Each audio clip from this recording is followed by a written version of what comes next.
Peer Kamil episode number 6 Wasim Urdu والا کی آواز میں۔ ڈائننگ ٹیبل پر ہاشم مبین کی پوری فیملی موجود تھی۔ کھانا کھاتے ہوئے وہ سب آپس میں خوشگپیوں میں بھی مصروف تھے۔ موضوع گفتگو اس وقت امامہ تھی جو اس ویکنڈ پر بھی اسلام آباد موجود تھی۔ بابا، آپ نے یہ بات نوٹ کی کہ امامہ دن بدن سنجیدہ سے سنجیدہ ہوتی جا رہی ہے؟ وسیم نے قدرے چھیڑنے والے انداز میں امامہ کی طرف دیکھتے ہوئے کہا۔ ہاں، یہ تو میں بھی پچھلے کئی ماہ سے نوٹ کر رہا ہوں۔ ہاشم مبین نے وسیم کی بات پر بیٹی کے چہرے کو غور سے دیکھتے ہوئے کہا۔ امامہ نے چاولوں کا چمچہ منہ میں رکھتے ہوئے وسیم کو گھورا۔ کیوں امامہ، کوئی مسئلہ ہے؟ بابا، یہ بڑی فضول باتیں کرتا ہے اور آپ بھی خواہ اس کی باتوں میں آ رہے ہیں۔ میں اپنی اسٹڈیز کی وجہ سے مصروف اور سنجیدہ ہوں۔ اب ہر کوئی وسیم کی طرح نکما تو نہیں ہوتا۔ اس نے اپنے ساتھ بیٹھے وسیم کے کندھے پر کچھ ناراضی سے ہلکا سا ہاتھ مارتے ہوئے کہا۔ بابا، آپ ذرا اندازہ کریں، میڈیکل کے شروع کے سالوں میں اس کا یہ حال ہے تو جب یہ ڈاکٹر بن جائے گی تب اس کا کیا حال ہوگا؟ وسیم نے امامہ کی تنبیہ کی پرواہ نہ کرتے ہوئے اس کا مذاق اڑایا۔ سالوں گزر جایا کریں گے، مس امامہ ہاشم کو مسکرائے ہوئے۔ ڈائننگ ٹیبل پر موجود لوگوں کے چہروں پر مسکراہٹ دوڑ گئی۔ ان دونوں کے درمیان نوک جھونک ہمیشہ ہی رہتی تھی۔ بہت کم مواقع ہوتے تھے جب وہ دونوں اکٹھے ہوں اور ان کے درمیان آپس میں جھگڑا نہ ہو۔ مستقل بنیادوں پر ہوتے رہنے والے ان جھگڑوں کے باوجود امامہ کی سب سے زیادہ دوستی بھی وسیم کے ساتھ ہی تھی۔ اس کی وجہ شاید ان کی اوپر تلے کی پیدائش بھی تھی۔ اور آپ تصور کریں، اس بار امامہ نے اسے اپنی بات مکمل کرنے نہیں دی۔ اس نے اس کے کندھے پر پوری قوت سے مکہ مارا۔ وسیم پر کچھ زیادہ اثر نہیں ہوا۔ ہمارے گھر میں ایک ڈاکٹر کے ہاتھ میں شفا کے سوا اور کیا کیا ہو سکتا ہے؟ آپ اس کا مظاہرہ دیکھ رہے ہیں۔ اس سے آپ یہ اندازہ بھی لگا سکتے ہیں کہ آج کل کے ڈاکٹرز وارڈ میں مریضوں کے ساتھ کیا سلوک کرتے ہوں گے۔ ملک میں بڑھتی شرح اموات کی ایک وجہ۔ بابا، اس کو منع کریں، امامہ نے بلاخر ہتھیار ڈالتے ہوئے ہاشم مبین سے کہا۔ وسیم، ہاشم مبین نے اپنی مسکراہٹ ضبط کرتے ہوئے وسیم کو جھڑکا۔ وہ بڑی سعادت مندی سے فوراً خاموش ہو گیا۔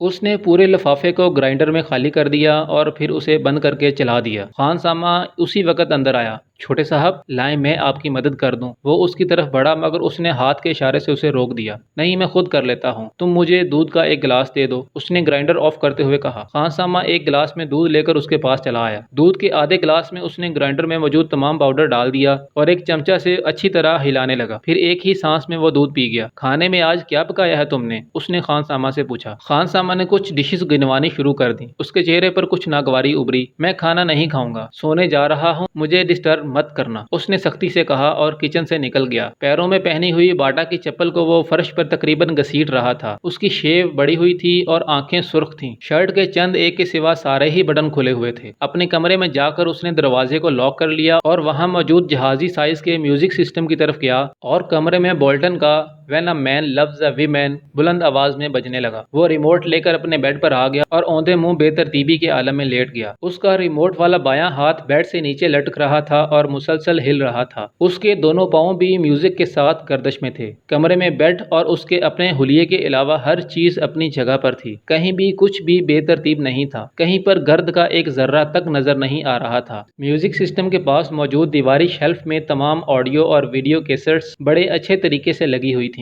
ایک دوسری دیوار میں موجود ریکس پر کتابوں کی ایک بڑی تعداد موجود تھی۔ کونے میں پڑی ہوئی کمپیوٹر ٹیبل سے عیاں تھا کہ اسے استعمال کرنے والا بہت آرگنائزڈ ہے۔ کمرے کی مختلف دیواروں پر ہالی ووڈ کی ایکٹریسز اور وہاں کے بینڈز کے پوسٹرز لگے تھے۔ باتھ روم کے دروازے اور کمرے کی کھڑکیوں کے شیشوں کو پلے بوائے میگزین سے کاٹی گئی کچھ ماڈلز کی نیوڈ تصویروں سے سجایا گیا تھا۔ کمرے میں پہلی بار داخل ہونے والا دروازہ کھولتے ہی بہت بری طرح چونکتا، کیونکہ بالکل سامنے کھڑکیوں کے شیشوں پر موجود وہ تصویریں چند لمحوں کے لیے دیکھنے والوں کو تصویریں نہیں بلکہ اصل لڑکیاں نظر آتی تھیں۔ ان تصویروں کو وہاں لگاتے ہوئے ترتیب کا خاص خیال رکھا گیا تھا۔ میوزک سسٹم جس دیوار کے ساتھ موجود تھا، اسی دیوار کے ایک کونے میں دیوار پر ایک الیکٹرک گٹار لٹکایا گیا تھا اور اسی کونے میں ایک کی بورڈ بھی اسٹینڈ پر رکھا ہوا تھا۔ دیوار پر گٹار سے کچھ فاصلے پر پیکولو، فلوٹ اور ابیوئے بھی لٹکائے گئے تھے۔ اس کمرے کے مکین کو یقیناً میوزک سے گہری دلچسپی تھی۔ بیڈ کے بالکل سامنے والی دیوار میں موجود کیبنٹ میں ٹی وی موجود تھا اور اسی کیبنٹ کے مختلف خانوں میں مختلف ٹرافیز اور شیلڈز پڑی ہوئی تھیں۔ کمرے کا چوتھا کونا بھی خالی نہیں تھا۔ وہاں دیوار پر مختلف ریکٹس لٹکائے ہوئے تھے۔ ان میں سے ایک ٹینس کا تھا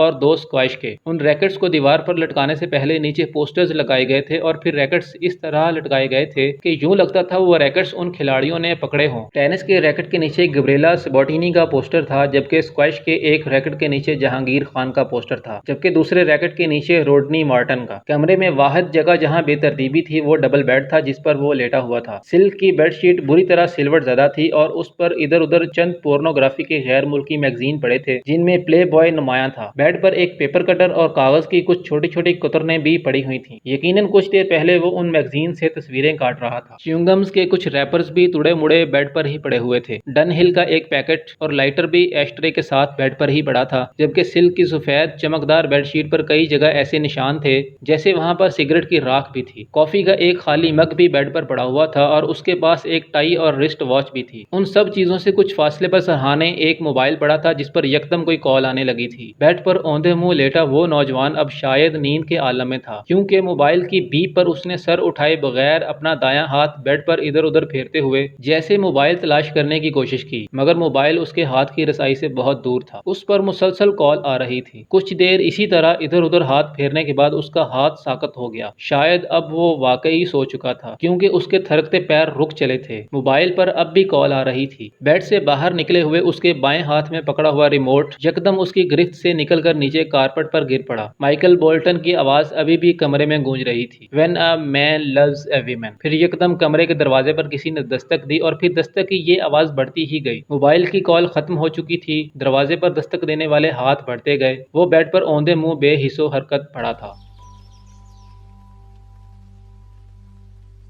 "اسے نہیں، مجھے دیکھ کر بتاؤ، کیا تم واقعی انگیجڈ ہو؟" زینب نے اس بار اسے کچھ جھڑکتے ہوئے کہا۔ "ہاں، مگر یہ اس قدر غیر معمولی اور حیرت انگیز واقعہ تو نہیں کہ تم اس پر اس طرح ری ایکٹ کرو"، امامہ نے بڑی رسانیت سے کہا۔ وہ سب لائبریری میں بیٹھی ہوئی تھیں اور اپنی طرف سے حت المقدور سرگوشیوں میں باتیں کر رہی تھیں۔ "مگر تمہیں ہمیں بتانا تو چاہیے تھا، آخر راز میں رکھنے کی کیا ضرورت"، اس بار رابعہ نے کہا۔ "راز میں تو نہیں رکھا، بس یہ کوئی اتنا اہم واقعہ نہیں تھا کہ تمہیں بتاتی، اور پھر تم لوگوں سے میری دوستی تو اب ہوئی ہے جبکہ اس منگنی کو کئی سال گزر چکے ہیں"، امامہ نے وضاحت کرتے ہوئے کہا۔ "کئی سال سے کیا مراد ہے تمہاری؟ میرا مطلب ہے 2-3 سال"۔ "پھر بھی امامہ، بتانا تو چاہیے تھا تمہیں"، زینب کا اعتراض ابھی بھی اپنی جگہ قائم تھا۔ امامہ نے مسکراتے ہوئے زینب کو دیکھا۔ "اب کروں گی تو اور کسی کو بتاؤں یا نہ بتاؤں، تمہیں ضرور بتاؤں گی"۔ "ویری فنی"، زینب نے اسے گھورتے ہوئے کہا۔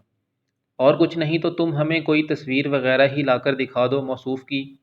ہے کون؟ نام کیا ہے؟ کیا کرتا ہے؟" رابعہ ہمیشہ کی طرح ایک ہی سانس میں سوال در سوال کر ڈالے۔ "فرسٹ کزن ہے، اسجد نام ہے"، امامہ نے رک رک کر کچھ سوچتے ہوئے کہا۔ "MBA کیا ہے اس نے اور بزنس کرتا ہے"۔ "شکل و صورت کیسی ہے؟" اس بار زینب نے پوچھا۔ امامہ نے غور سے اس کے چہرے کو دیکھا۔ "ٹھیک ہے"۔ "ٹھیک ہے؟ میں تم سے پوچھ رہی ہوں، لمبا ہے، ڈارک ہے، ہینڈسم ہے"، اس بار امامہ مسکراتے ہوئے کچھ کہے بغیر زینب کو دیکھتی رہی۔ امامہ نے اپنی پسند سے یہ منگنی کی ہے، وہ اچھا خاصا گڈ لوکنگ ہے، جویریہ نے اس بار امامہ کی طرف سے جواب دیتے ہوئے کہا۔ "ہاں، ہمیں اندازہ کر لینا چاہیے تھا، آخر وہ امامہ کا فرسٹ کزن ہے"۔ "اب امامہ، تمہارا اگلا کام یہ ہے کہ تم ہمیں اس کی تصویر لا کر دکھاؤ"، زینب نے کہا۔ "نہیں، اس سے پہلے کا ضروری کام یہ ہے کہ تم ہمیں کچھ کھلانے پلانے لے چلو"، رابعہ نے مداخلت کرتے ہوئے کہا۔ "فی الحال تو یہاں سے چلیں، ہاسٹل جانا ہے مجھے"، امامہ یکدم اٹھ کر کھڑی ہو گئی تو وہ بھی اٹھ گئیں۔ "ویسے جویریہ، تم نے یہ بات پہلے کیوں نہیں بتائی؟" ساتھ چلتے ہوئے زینب نے جویریہ سے پوچھا۔ "بھئی، امامہ نہیں چاہتی تھی، اس لیے میں نے کبھی اس موضوع پر بات نہیں کی"، جویریہ نے معذرت خواہانہ انداز میں کہا۔ امامہ نے مڑ کر ایک بار پھر جویریہ کو گھورا، اس کی نظروں میں تنبیہ تھی۔ "امامہ کیوں نہیں چاہتی تھی؟ میری منگنی ہوئی ہوتی تو میں تو شور مچاتی ہر جگہ، وہ بھی اس صورت میں جب یہ میری اپنی مرضی سے ہوتی"، زینب نے بلند آواز میں کہا۔ امامہ نے اس بار کسی رد عمل کا اظہار نہیں کیا۔